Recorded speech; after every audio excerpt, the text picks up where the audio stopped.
নজর রাখবো পরের খবরে। সন্দীপ ঘোষের বিরুদ্ধে মারাত্মক অভিযোগ প্রমাণিত হলে হতে পারে মৃত্যুদণ্ড। বিরল থেকে বিরলতম অপরাধ গণ্য হতে পারে।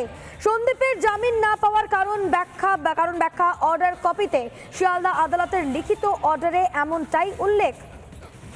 সন্দীপ ঘোষের বিরুদ্ধে মারাত্মক অভিযোগ, অর্থাৎ তথ্য প্রমাণ লোপাট, এমনটাই অভিযোগ এবং ঘটনা ধামাচাপা দেওয়ার অভিযোগ সন্দীপ ঘোষের বিরুদ্ধে। আরজিকর হাসপাতালের প্রাক্তন অধ্যক্ষ অভয়াকে ধর্ষণ করে খুনের ঘটনা, তারপরে সন্দীপ ঘোষের ভূমিকা, তা নিয়ে ইতিমধ্যেই প্রশ্ন উঠতে শুরু করেছে।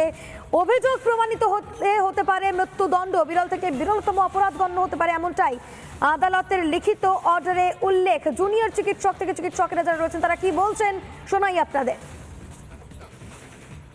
বিচারাধীন ব্যবস্থা আছে, বিচার প্রক্রিয়ার মাধ্যমে তিনি বিচার পাক, এটাও আমরা চাই। কিন্তু যে আরজিকরের বুকে যে গণতান্ত্রিক পরিবেশ যেভাবে ভুলণ্ঠিত হয়েছে, সেই জায়গাকে যদি সত্যিকারের বিচার দিতে হয় এবং 9 তারিখের যে জঘন্য ঘটনা ঘটেছে তাকে যদি বিচার দিতে হয়, তাহলে আমার মনে হয় তদন্তের মাধ্যমে যে বা যা শাস্তি উঠে আসবে সেই শাস্তি মাথা পেতে নেওয়া উচিত।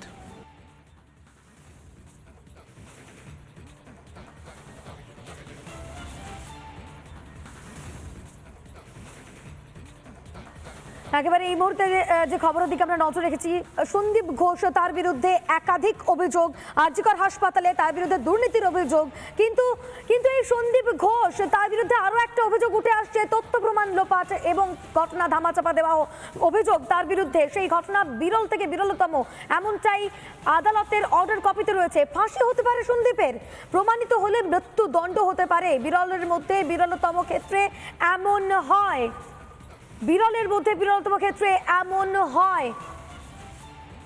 অভিযুক্তকে জামিন দিলে সেটা সুবিচার হবে না। সন্দীপের কি ফাঁসি হতে পারে, এই প্রশ্ন যখন উঠছে তখন আদালতের অর্ডার কপিতে সন্দীপের বিরুদ্ধে অভিযোগ গুরুতর, এমনটাই উল্লেখ রয়েছে। চিকিৎসক সুবর্ণ গোস্বামী কি বলছেন শোনাই আপনাদের। থেকে এই কথাই বলে আসছি যে ডিউটিরত অবস্থায় তার নিজেরই হাসপাতালে একজন মহিলা চিকিৎসক নৃশংসভাবে ধর্ষিতা হলেন এবং খুন হলেন। এটা যেমন একটা বিরলতম অপরাধ, তার থেকেও বিরলতম ঘটনা হচ্ছে প্রশাসনের সহায়তায়, স্বাস্থ্য প্রশাসন এবং পুলিশ প্রশাসনের সহায়তায় তার যেভাবে অবাধে সবার সামনে তথ্য প্রমাণ লোপাট করা হলো, তদন্ত ধামাচাপা দেওয়ার চেষ্টা হলো। এটা আরও বিরল এবং কোনো সভ্য সমাজে এটা আইনের শাসনের বিপরীতে গিয়ে হচ্ছে যে এই ধরনের একটা মডেল খাড়া করলো আমাদের রাজ্য প্রশাসন। আর ফলে হচ্ছে যে বিরলতম অপরাধ, তার হচ্ছে যে সঙ্গে সঙ্গে বিরলতমভাবে প্রশাসনের এই ভূমিকা, ফলে হচ্ছে যে এদের যাতে যারা যুক্ত তাদের সাজা বিরলতম হওয়াটাই আমরা দাবি করছি। সন্দীপ ঘোষ যার বিরুদ্ধে এত অভিযোগ এবং যার নিয়ে এত কথা, সেই সন্দীপ ঘোষ তার কি ফাঁসি হতে পারে, এই প্রশ্ন যেমন উঠছে তেমনই ভারতীয় ন্যায় সংহিতায় কি রয়েছে আপনাদের একবার বোঝানোর চেষ্টা করি। ধারা 3-5 কি রয়েছে সেখানে রয়েছে একই অপরাধে জড়িত দুজন বা তার বেশি, অপরাধের উদ্দেশ্যে প্রত্যেকের একই, সেই অপরাধের দায় প্রত্যেকের সমান, সেক্ষেত্রে প্রত্যেকের একই শাস্তি। ভারতীয় ন্যায় সংহিতার ধারা 3-5 এই উল্লেখ।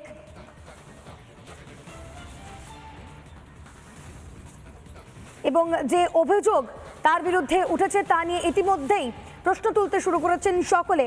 অন্যদিকে যারা জুনিয়র চিকিৎসকেরা রয়েছেন তারা কার্যত আন্দোলন চালিয়ে যাচ্ছেন, প্রতিবাদ জানিয়ে যাচ্ছেন এবং তারা বলছেন যে তাদের নিরাপত্তা চাই। সেই নিরাপত্তা নিয়ে মুখ্যমন্ত্রী মমতা বন্দ্যোপাধ্যায় কি বলেছিলেন আপনাদের শোনাই একবার।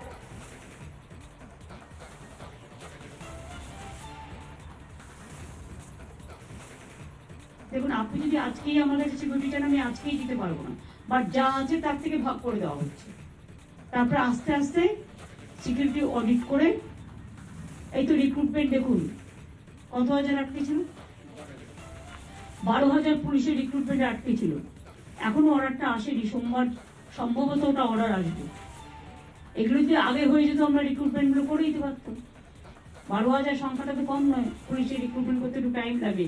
তাও আমি বলেছি বেশি টাইম না নিয়ে ডাক্তাররা, যেমন আমি এখন অ্যালাউ করে দিয়েছি যারা পিজিটি করে মনে করুন বা এমএস করে, এমডি করে, নানা রকম আছে, তো তারা ডাব্লিউবি মানে ইন্টার্ন করবার পর তাদের আমি বলেছি তারা পড়াশোনাও করবে, আবার তারা চিকিৎসাটাও করবে, সেরকম পুলিশের ডিউটিও করবে, আবার ট্রেনিংটাও নেবে। এইটা করলে আমরা কাজগুলো ওই 3 মাস 6 মাসের ট্রেনিং দেওয়ার প্রয়োজন নেই, কারণ আমার অত ম্যান পাওয়ার নেই ম্যান পাওয়ারটা সব জায়গায় দিতে হবে।